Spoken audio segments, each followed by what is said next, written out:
தொடர்ந்து jokes video பார்த்துட்ருக்கேன் இல்லையா, அதே மாதிரி இன்றைக்கி வந்து கொஞ்சம் பெரிய ஜோக்காக பார்ப்போம். அப்போ தான் வந்து கொஞ்சம் நல்லா இருக்கும் அப்படின்னு சொல்லிட்டு ஆரம்பிப்போம். படித்ததில் ரசித்தது தான்.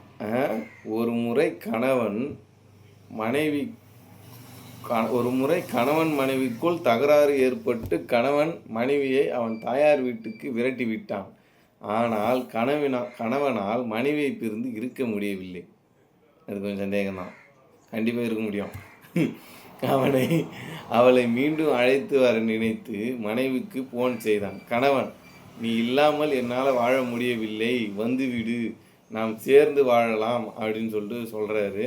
அதுக்கு மனைவி சொல்கிறாங்க, ஒரு டீ கப்பை எடுத்து தரையில் வீசுங்க அப்படின்னு சொல்கிறாங்க மனைவி. கணவன், வீசிட்டேன். மனைவி, இப்போது கீழே உடைந்து கிடக்கும் அந்த உடைந்த கப்பை உங்களால் மீண்டும் ஒட்ட வைக்க முடியுமா அப்படின்னு சொல்லிட்டு மனைவி கேட்குறாங்க. அப்படி தான் என் மனம் ஒரு முறை உடைந்தால் மீண்டும் ஒட்ட வைக்க முடியாதான். என்ன மாரி டைலாக் அது? கணவன், நான் வீசினது பிளாஸ்டிக் கப்புடி, அது உடையவே இல்லையே அப்படின்னு சொல்லிட்டு சொல்கிறாரு கணவன். அதுக்கு மனைவி சொல்கிறாங்க, சரி ஈவினிங் வந்து கூட்டிகிட்டு போங்க, எல்லா நேரத்துலேயும் தத்துவம் சொல்ல நினைக்கக்கூடாது, அதுதான் இன்றைய தத்துவம். எல்லா டைம்லேயும் வந்து தத்துவம் சொல்ல நினைக்கக்கூடாதான், அதுதான் வந்து இன்றைய தத்துவம் அப்படின்னு சொல்லிட்டு சொல்கிறாங்க. அருமையான இது ஒரு இது இல்லை. அடுத்த இது பார்ப்போம். கதை படிப்போமா, எப்படி இதுன்னு பார்ப்போம். பார்த்துட்டு அதுக்கப்புறம் இதுக்கு போவோம். பக்தன் ஒரு கோயிலுக்கு சென்றான்.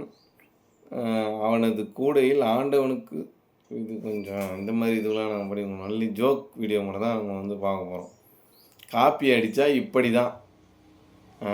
ஒரு பிரபலமான பேச்சாளர் ஒரு முறை ஒரு கூட்டத்தில் பேசும்போது இவ்வாறு கூறினார், என் வாழ்வில் மிகச்சிறந்த நாட்களாக நான் கருதுவது நான் இன்னொருவருடைய மனைவியுடன் கழித்த நாட்களே என்று.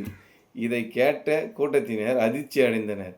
யாரும் எதுவும் பேசவில்லை. பேச்சாளர் தொடர்ந்தார், அந்த இன்னொருவருடைய மனைவி என் தாய்தான் என்றார். கூட்டத்தில் பலத்த சிரிப்பும் கரகோஷமும் ஏற்பட்டது. இதை கேட்ட பார்வையாளர்களில் இருந்த ஒருவர் வீட்டுக்கு சென்று இதனை தானும் தன் மனைவியிடம் கூறி வியப்பில் ஆழ்த்த நினைத்தார். வீட்டிற்கு சென்ற அவர் இரவு உணவு உண்ட பின் தன் மனைவியை நோக்கி, என் வாழ்வில் மிகச்சிறந்த நாட்களாக கருதுவது நான் இன்னொருவருடைய மனைவியுடன் கழித்த நாட்களே என்று கூறிவிட்டு அடுத்த வாக்கியத்தை கூற முற்படுகிறார். அதற்குள் ஏதோ ஒரு மயக்க நிலைக்கு சென்று விடுகிறார்.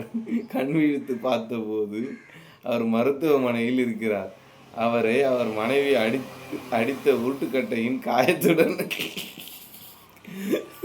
அதாவது நம்ம பேசும்போது கோர்வையாக பேசிடணும், கேப் விடக்கூடாது. இதுமாரி கேப் விட்டுட்டா இதுமாரி தான் நிலைமை ஏற்படும், பார்த்துங்க.